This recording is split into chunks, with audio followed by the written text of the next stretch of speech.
Hello, everyone. Welcome back to another episode of Talking Tudors. I'm your host, Natalie Grueninger. Thank you so much for joining me today. Before we dive into today's episode, I have an exciting announcement. I recently launched a new online event that I'm co-hosting with the wonderful Dr. Owen Emerson. It's called The Rise of a Queen, and it's for people interested in learning about the tumultuous and fascinating events that culminated in Anne Boleyn's coronation. This time around, we're turning the spotlight on the years 1526 to 1533 and doing a deep dive into Anne and Henry VIII's relationship. Was this a love match? And what role did Anne play in the king's decision to annul his marriage to Catherine of Aragon? We'll consider these intriguing questions and many more during our week-long online event. 6 pre-recorded presentations will be followed by a live Q&A session where participants will have the opportunity to ask us any burning questions. All participants will have access to the recordings for a full 2 months following the end of the event. For details, please visit my website on thetudortrail.com or just Google the Rise of a Queen Eventbrite. If you're watching this on YouTube, I'll pop the link in the comment box below. We do hope you'll consider joining us. I'd also, of course, like to acknowledge and thank the generous listeners who continue to support Talking Tudors on Patreon and extend a heartfelt thank you to everyone who's taken the time to rate and review the show. As an independent podcaster, this means a lot to me. If you love the podcast, if you never miss an episode, I invite you to join the Talking Tudors Patreon community. Please visit patreon.com/talkingtudors for more information. Once you sign up, you'll have access to exclusive posts, additional monthly live talks, a member-only book club, a patron-only monthly giveaways, to name just a few of the rewards. You can also support the podcast and share your love of Tudor history with the world by buying Talking Tudors merchandise. Check out all the products at talkingtudors.threadless.com. Now, on to today's episode. I'm delighted to welcome Dr. Valerie Schutte back to the show to chat about Mary I and humanism. Valerie has published widely on Tudor women, book dedications, and queenship. She's published 2 monographs, Mary I and the Art of Book Dedications, Royal Women, Power and Persuasion, and Princesses Mary and Elizabeth Tudor and the Gift Book Exchange. She's also co-edited or edited 7 volumes on Mary I, Shakespeare and queenship. Valerie is currently editing a volume on Mary I and humanism and another one on Tudor myths. She's also writing a book about Anne of Cleves to be published in 2026. Let's dive straight into our conversation. Welcome to Talking Tudors, Valerie. How are you? Great. How are you? I'm well, thank you. I'm so excited to have you back on the podcast to talk about Mary I and humanism. So before we dive in, would you mind just saying hello to all our listeners and viewers, just telling us a little bit about you and your background? Sure. Thanks for having me back. First of all, I always enjoy talking to you. For my background, I have a PhD in history from the University of Akron. I am currently independent, so I just work as a historian who publishes and gives talks and writes books for the most part. I typically work on Queen Mary I of England and her books. And recently I have branched out to Anne of Cleves. So I am wrapping up a big project on her, and then I think I'm right back to Mary. Oh, I'm so excited about the Anne of Cleves book. I have to say, Valerie, nothing against Mary I, just that I think that's going to be wonderful. Is there a publication date for that yet? So it goes to the publisher October 1st. Oh, So it is wonderful. very close, hopefully. I'm hopefully taking the summer to finish it, Yeah. and then it will be ready. It has Oh, changed slightly in form, oh, but I still think it's going to be a really interesting and timely project on Anne. absolutely. I can't wait to read it. So I wanted to hear a little bit more about the inspiration behind another book project, because you're very busy, Sure. and what the one on Mary and humanism. So how did that come about, and why did you feel that was a subject you wanted to kind of dive into? Sure. I began working on it probably about 4 years ago. So it kind of came to be. I was working on a manuscript by Herman Cruiser that was dedicated to Queen Mary in 1555. So because Mary is never far from my brain, this was a project that kind of was tangential to Anne of Cleves and involved Mary. So it kind of excited me. So I was looking at this manuscript that he gave to Mary in 1555, and he was this really well-known and influential translator of Plutarch in the 16th century. And he made all kinds of translations to Plutarch, but really significantly, he was a German diplomat. So he worked for Duke William of Cleves, who was Anne's brother, and William was sending him to all these different European courts. And when he was on these diplomatic missions, he would continue working on his translations of Plutarch and then dedicate them to the people whose court he was serving in. So Philip II received some dedications in 1564, and King Frederick II of Denmark and Norway, he received dedications. And Cruiser was actually sent to England at least 6 times in the 1540s and early 1550s to kind of help Anne because she basically outspent her earnings. So she was Right. always in a financial deficit after her divorce from Henry. And Henry was happy to cover the deficit. They were on good terms. I think he didn't really want to make waves. So if Anne overspent, Henry kind of covered her budget. Well, Edward wasn't so forgiving. I don't think he had a great relationship with Anne, or really, it's not that they weren't on friendly terms. She wasn't his stepmother long enough to Yeah. create a bond. And he didn't feel like as she was overspending, it was his job to fix it. So Anne would appeal to her brother. Her brother would send Cruiser, this diplomat, to England. And in 1555, he goes to England and is dealing with Anne and her financial situation. And he gives Mary a translation of Plutarch's The Virtues of Women.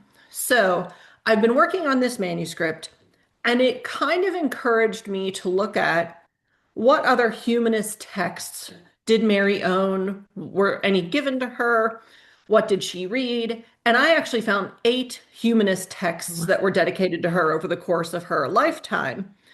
So I reached out to a friend in Spain who also works on humanism and a lot on Philip, but some on Mary, and asked if she wanted to edit a book with me on Mary and humanism.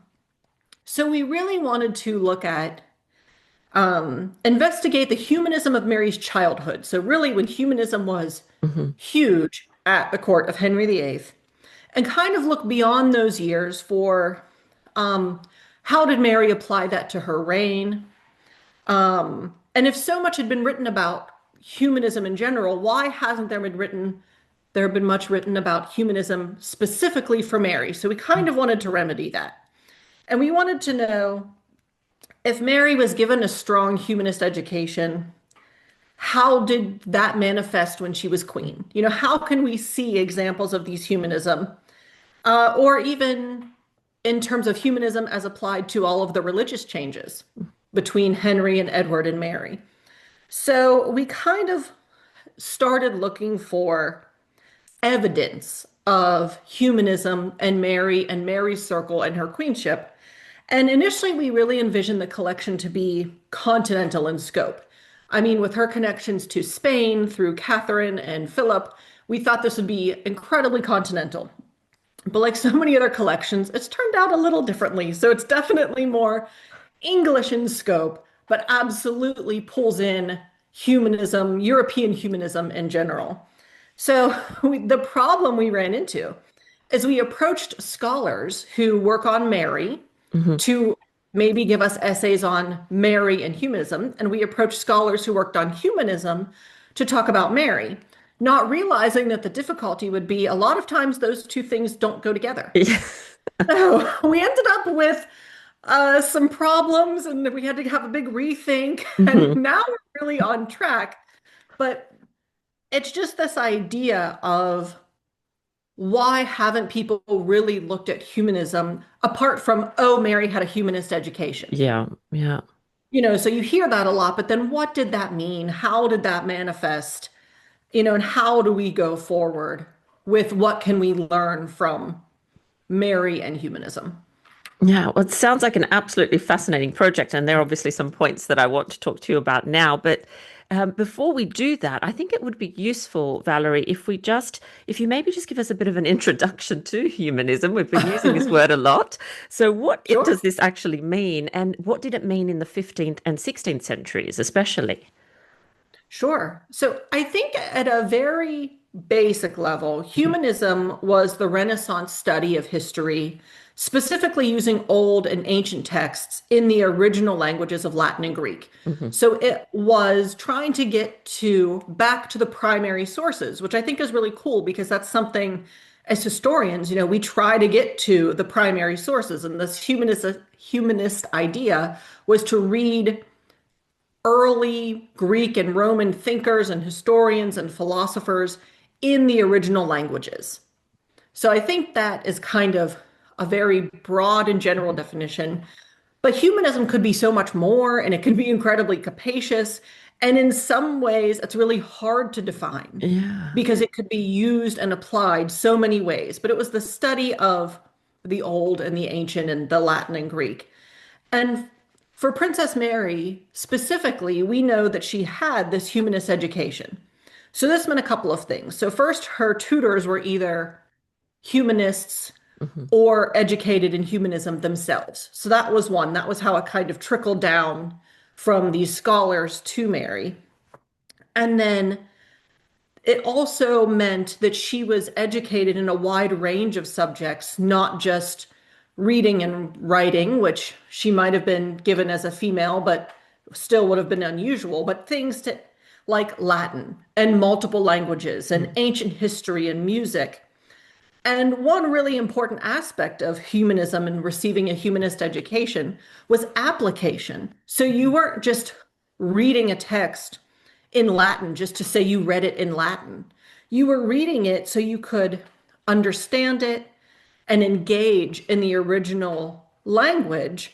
And for females, often translate the original language because that was kind of seen as a suitable activity for females. So, not necessarily for Mary reading all of the ancient texts, but a select few Hmm. and engaging with them and applying them. And what could you learn from them? And then maybe even pass on to others. So, for Mary, it was important that she would draw lessons of virtue and morality. These were characteristics that she was expected to have as a princess and maybe as a future wife to a European prince. And later, as queen, or even maybe even as early when she was Henry's only heir, she would have drawn lessons on leadership and rulership. And that's certainly something that, Prince Edward would have been expected to draw from his humanist education. So you were kind of looking for morals Hmm. and things that you could apply to make yourself better Yes. and Yeah. to be a good governor and a good ruler that people thought you could find in these older texts. And And then I think yeah. it's really interesting that humanism could be applied in other ways. Hmm. So, like in image. So, for instance, Mary had portrait medals struck in the 1550s, and they're filled with allegorical symbols. So, there's one of Mary on the front, and on the back is this allegory of peace. Um, and she is, Mary herself is facing left. She's in her famous brocade dress with her hair pulled back. But the allegory of peace shows the Roman figure of peace seated on a throne, holding a palm and olive branches. And she holds a flaming torch and she's kind of lighting a pile of arms on fire.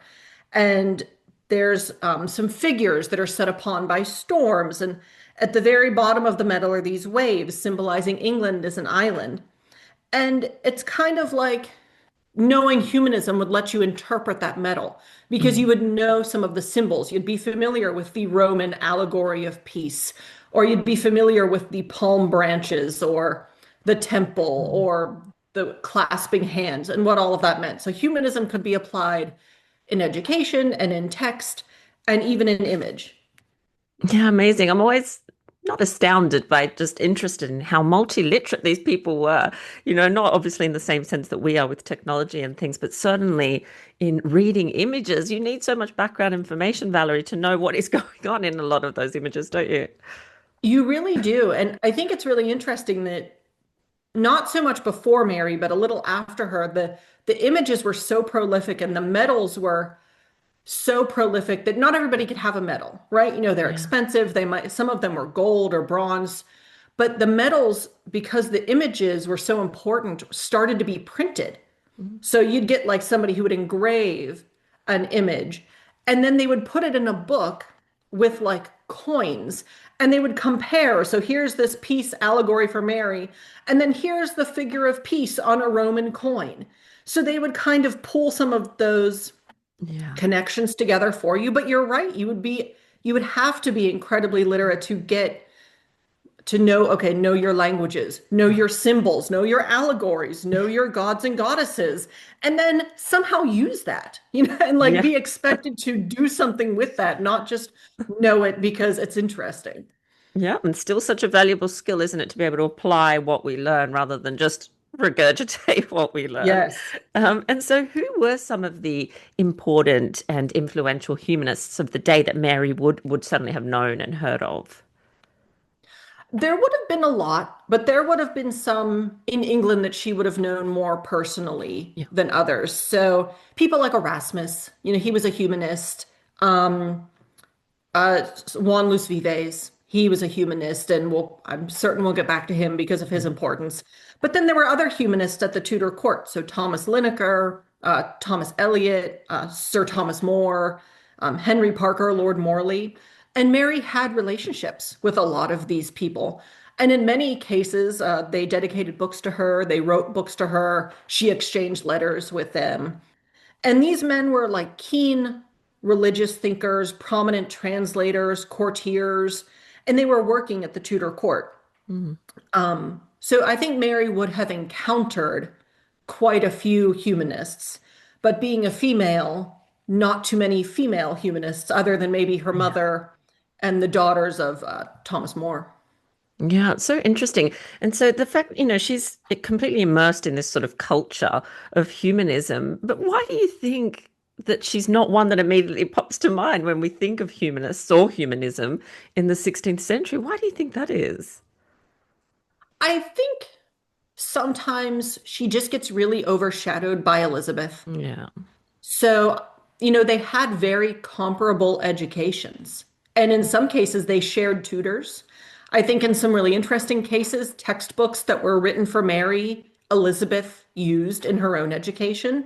So I think the two sisters were very similar Mm. in their humanist education. But, Mary wasn't queen for that long compared to Elizabeth's near 45 years. So Elizabeth was able to, or has left behind more examples of Yeah. her engaging in humanism. Her own translations, more of them exist. But I think when you really look, and not just at Mary when she was a princess, but during her 5 year reign, there really was a lot of humanism going on. And even a lot of humanism that like harkened back to the reign of Henry VIII and kind of I don't want to rebirth, the Renaissance idea of the rebirth, they came back Yeah. in Yeah. Mary's reign. So humanist texts that were first written for Catherine of Aragon, retranslated or reprinted. And there was a lot of continuity then between the Mm. humanism of her parents and the humanism in her reign. But I think we just don't think necessarily of Mary as an intellectual, or she didn't No. leave behind as many traces. So it's easy to kind of overlook. And honestly, that was part of the motivation for Yeah. doing the collection. And then that was one of the pitfalls that we found. Mm. So you could find examples of humanism, but you couldn't necessarily connect them directly to Mary. Oh, it's wonderful that you've done the work for us, and I can't wait to see I what's in the hope book. so. I hope I'm so. sure you have. So you've talked, of course, about Mary's education. Can you tell us a little bit more about then how this movement, this very popular movement, influences and shapes Mary's education? And of course, what role does Catherine of Aragon, Mary's mother, play in her upbringing as well? Oh, sure.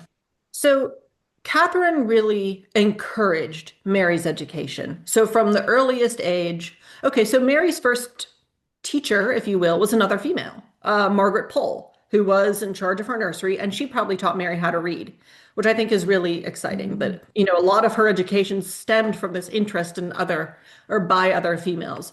And then Catherine of Aragon oversaw her education for a few years. And she always had an interest in it because we have these letters from Catherine, said to Mary, I'm sending you these books in Latin, this will help you. And Catherine would have worked with Henry to appoint Mary's tutors Mhm. and really encourage her to get a female education, not a more traditional, or get a humanist education rather, not your Yeah. more traditional female education of household management and sewing and music, which she had, but she had more. And I think Catherine was instrumental in overseeing that, and then also instrumental in picking her tutors and really picking the specific educational plan that she wanted Mary to receive, because Catherine was never in doubt that Mary could be queen. Yeah. So she really wanted to prepare her for that role. And she couldn't prepare her by sending her out to battle necessarily or Mm. participating in the Privy Council, but she could prepare her by giving her the broadest education possible, and encounter some of those same subjects just through learning rather than physically doing them. Mm. Fascinating. And we talked about, of course, you mentioned Juan Luis Vivas earlier. So tell us a little Yes. bit about his role as Mary's tutor. And also, I know he writes a number of works while he's actually in that role. So can you tell us a little bit about that time? Sure. So I think Vives is really interesting, and he's definitely the humanist we most associate with Mary. So if Yeah. you were going to pick a humanist, it is Vives. And even recently, I just looked at his relationship with Mary and Catherine, and I published it in an article last year in the Journal of the Early Book Society. But so last year, 2024, was the 500th anniversary of his first printing of De Institutione Feminae Christianae, which I'm just going to call in English from now on the instruction of a Christian woman, but first printed in Latin was 500 years ago. So it was this really influential humanist text that promoted female education. And my own work on it, because I think it's so interesting, has included looking at its dedication and examining how it's been reprinted and represented since it appeared in English, with a special focus on whether or what it meant for Catherine and Princess Mary and how they've been associated with the text. But it actually has kind of a contested legacy, which I didn't really realize. Mm. So there's no scholarly consensus if Catherine actually gave Vives patronage to or commissioned the project. Right. So uh, there's basically in he Vives first gave Henry VIII a text in Mhm. 1522, and Henry VIII didn't really respond. So in Mm. 1523, he then dedicates his instruction of a Christian woman to Catherine of Aragon. And it wasn't printed until 1524 because he had some issues with his bookseller and financier. So they had some issues getting it printed. It was printed. And it really interestingly, it was printed more than 50 times in the 16th century Wow. in multiple languages. So it appeared in Castilian, in Latin, in French, Spanish, German, Italian, Dutch. I mean, it was a really, really important text. And most of your listeners will be familiar with it in its English version, which appeared in 1529, that Thomas More had a Mm. hand in getting published. But there's no actual evidence that Catherine asked Vives to write this text for Mary. It seems like he was already maybe receiving patronage from Catherine. She had a daughter that needed an education, and he was happy to provide a text Mhm. for it. And the idea that Catherine commissioned the text first appears in 1912. Right. So this scholar in Wales named Foster Watson published a book of excerpts of humanist texts related to Catherine of Aragon. And it's still really useful to kind of see the circle of Hmm. humanism around Catherine in the 1520s and 30s. And he suggested that the authors he included in his book, who were Vives, Richard Hurd, Thomas More, Sir Thomas Eliot, were all under the spell of Catherine. And that's what he says. They're all under her spell. And then he says that the years 1523 to 1538 were the age of Catherine of Aragon, in that she greatly influenced all of these thinkers in England, to be kind of she was basically for him the source of a renaissance for England, for women in England. But there's no real evidence to prove that she Mhm. did. However, she really liked the text. She did endorse it after it came out. And then she did ask Vives to write two texts for Mary. So in 1524, he published um, two books separately, but they're almost always printed together. So one is called the Satellitium Sive Symbole, and it is a book of 213 quotes. Right. And the quotes are kind of like mantras. You could read one of them and it was like a little mantra and then a little explanation of what it meant and how you could apply it, because there was always this concern of how you can Yes.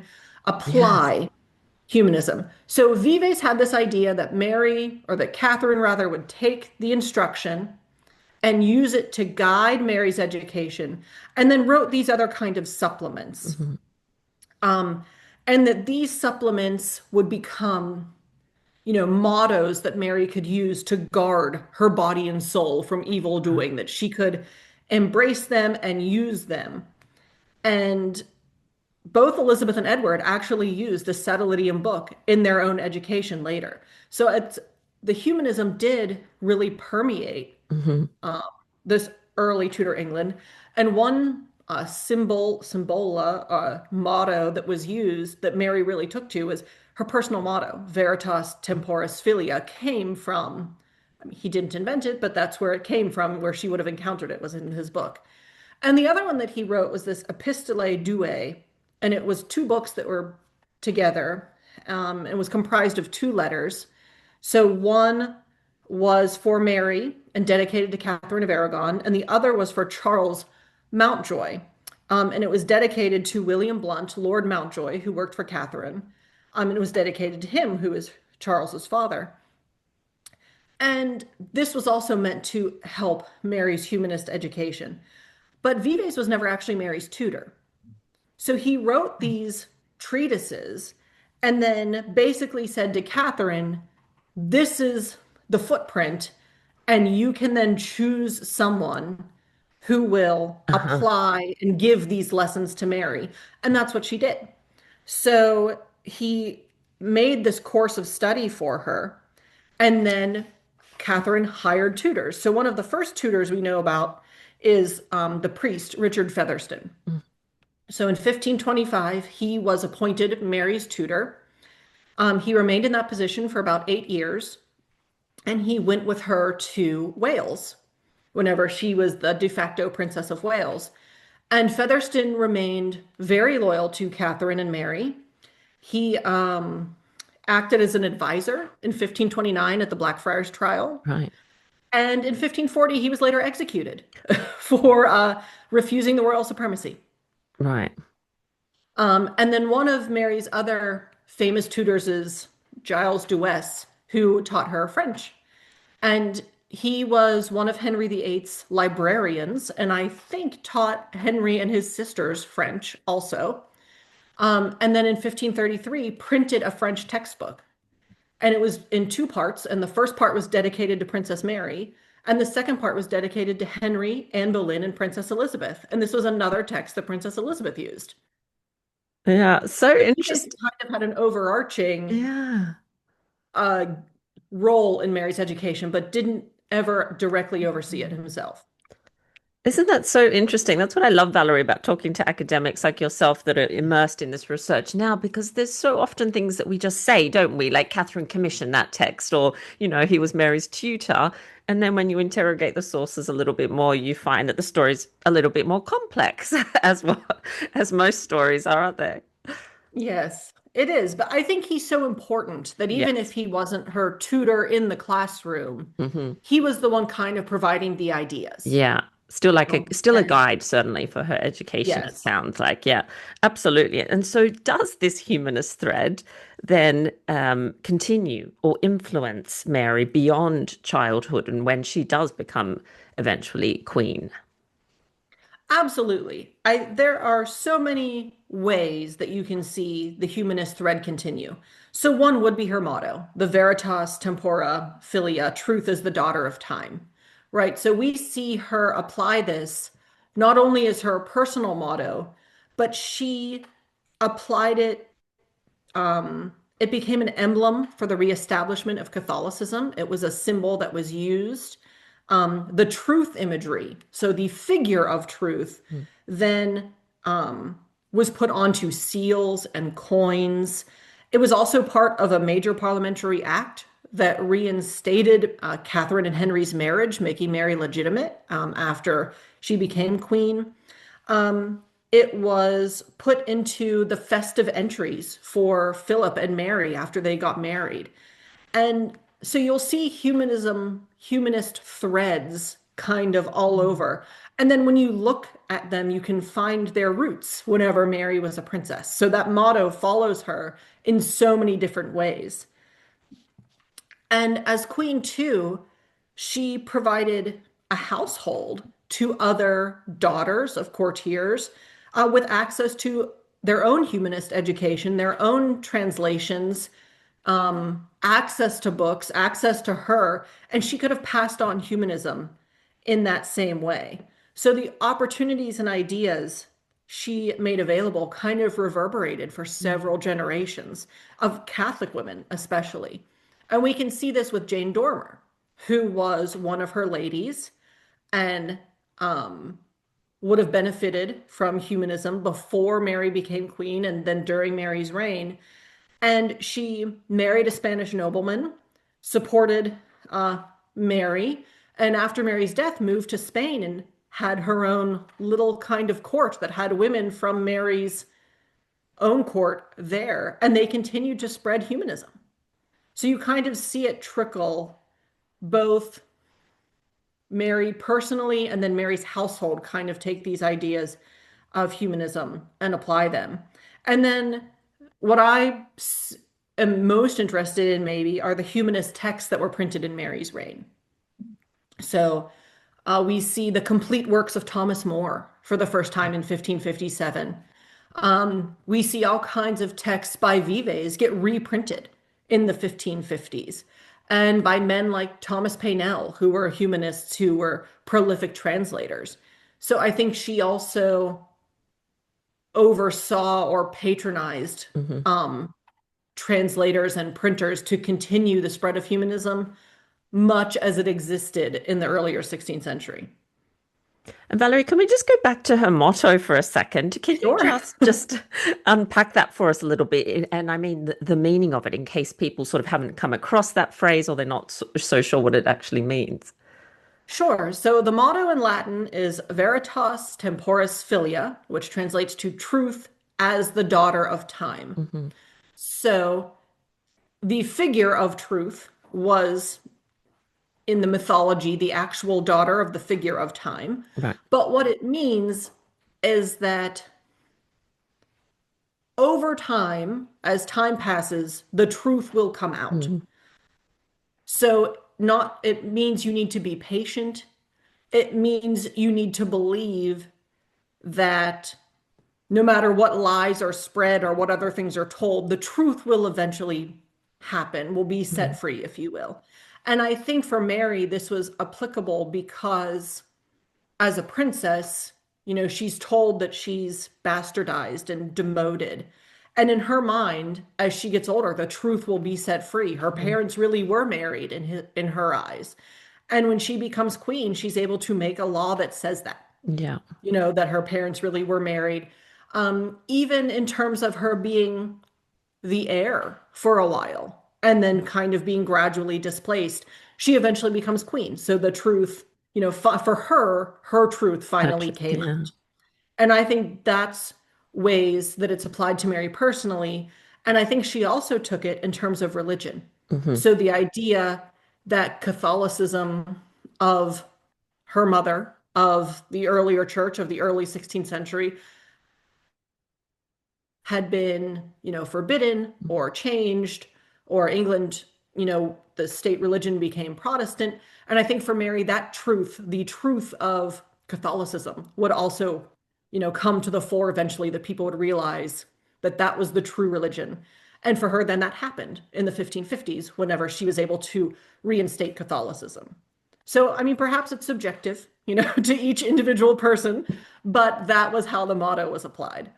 Yeah, and I think it's fascinating. It tells us so much, I think, about what sustained Mary throughout all those sort of trials and tribulations that she suddenly went through. So it's really, really interesting. And Valerie, this has been such a fascinating conversation. But I just wanted to check with you or ask you if people want to learn more about you and your work, where is the best place for them to go? Sure. So I'm on Twitter and Instagram at Tudor Queenship. And then my website is tudorqueenship.com. So I keep that updated with all of my publications. But you can also reach out to me via message or email through my website. And I'm happy to talk about my work and what's upcoming. So lots of Mary. That's all I can say. Lots. That's the summary. Lots of Mary. I That's love the it. summary. Lots of Mary. And I'm Yes. so like I said, I'm so looking forward to your upcoming publication. So do keep me updated so I can share it with the Talking Tutors community. But thank you so much for taking the time to talk tutors with us today. Thanks so much for having me.